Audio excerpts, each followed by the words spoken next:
Скажи, а почему пророка Мухаммада, саллаллаху алейхи вассалям, называют печатью пророков?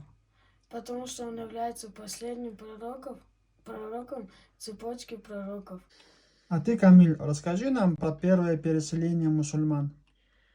Первое переселение мусульман было в 615 году Ага. Откуда, куда было? с Мекки в Эфиопию. Ага. И сколько человек было? 15 человек, Ага. 10 мужчин, 5 женщин. Все правильно. Посмотри, Камал. Сколько раз ангелы рассекали грудь пророка, саллаллаху алейхи вассалям? 4 раза. 4 раза правильный ответ. Как звали первую кормилицу пророка, саллаллаху алейхи вассалям? Можно мне?